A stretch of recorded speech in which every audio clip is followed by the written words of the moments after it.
हमारी जो परवरिश हुई वो बहुत साधारण तरह से हुई थी। उस समय ये सब तामझाम भी नहीं था और ये सिक्योरिटी का कोई मामला नहीं था। तो हम भी सड़कों पे जाके खेलते थे बच्चों के साथ। जब 80 का चुनाव हुआ तो तुम्हें याद है हमने बच्चा पार्टी बनाई थी। हाँ। 40 बच्चों का गैंग था। सड़कों पे जाते थे बच्चा पार्टी जिंदाबाद, बच्चा पार्टी जिंदाबाद, और पोस्टर चेप लेते थे अपने बच्चा पार्टी। याद है। राजनीति जीवन का हिस्सा था, उस हमारे जीवन का हमेशा हिस्सा रहा। पूरा परिवार इकट्ठा बैठता था, बातचीत करते थे दादी से, और दादी मतलब बिना बताए हमें राजनीतिक ज्ञान देती रहती थी, हमें पता भी नहीं लगता था। दादी हैड अ पार्शियलिटी, दादी मेरे से पार्शियल थी। पापा थोड़ा इनसे पार्शियल थे। खिलौने भी एक बार लाई गई तो मुझे बुलाया कि भाई कौन सा पसंद है। मैंने कहा ये मुझे बंदर पसंद है। यही तुम। मैं बड़ी खुश थी कि दादी ने मुझे आज बुला के मेरे से पूछ लिया। सच्चाई क्या थी, मुझसे पहले इनको बुला लिया था और पहले ही तय कर लिया इनके साथ 60 गांठ थी कि इनको क्या देना है। याद है जब दादी को रेस्ट किया था?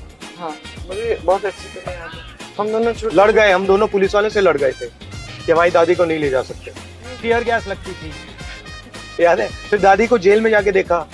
हमारा जो पारिवारिक रिस्पेक्ट है और रिश्ता है एक दूसरे से, वो सबसे जरूरी है। एक टाइम था जब ये केक बनाती थी, 24 घंटा ये केक बनाती थी और किसी ना किसी को ये केक खिलाती रहती थी। कुछ भी मीठा सामने दिख जाए तो रुका नहीं जाता। और मुझे सबसे ज्यादा चिढ़ तब होती है जब मैं कुछ खा रही हूँ और दोनों माँ बेटे मुझे बोलते बहुत ज्यादा खा रही हो, और मुझे देखते ही मुझे बोलता है मोटी हो रही हो।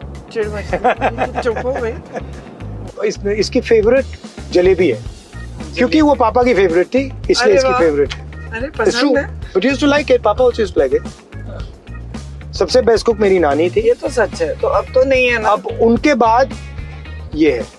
नहीं, उनके बाद एक्चुअली शायद मेरी माँ की बहन है। पूरे परिवार को गिन लो। ठीक है, मगर ये बहुत अच्छी है। सच्चाई ये है कि मैं बेस्ट कुक हूँ नहीं, पूरे परिवार। नहीं, ये बेस्ट नहीं है। मैं सब बनाती हूँ। मैं देसी खाना भी बनाती हूँ, थाई खाना भी बनाती हूँ, इटालियन खाना भी बनाती हूँ। अब बोलो।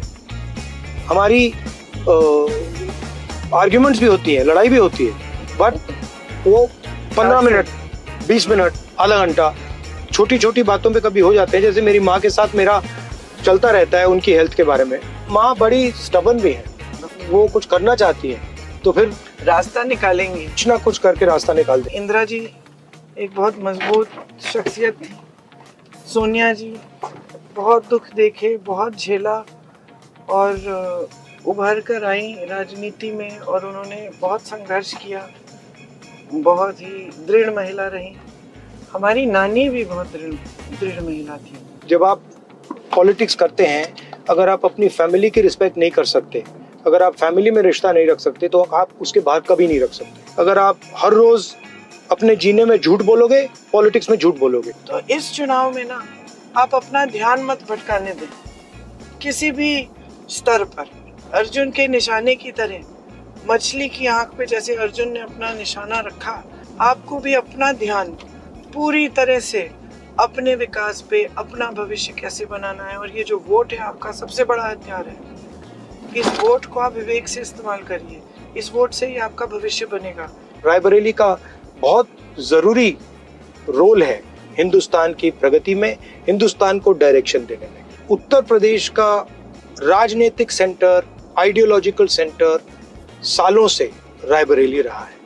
रायबरेली ने ही आजादी की लड़ाई में रास्ता दिखाया था, और आज रायबरेली का रोल ये होना चाहिए कि पहले वो उत्तर प्रदेश को विकास का, प्रगति का रास्ता दिखाए, और फिर उत्तर प्रदेश एक बार फिर हिंदुस्तान को प्रगति और विकास का रास्ता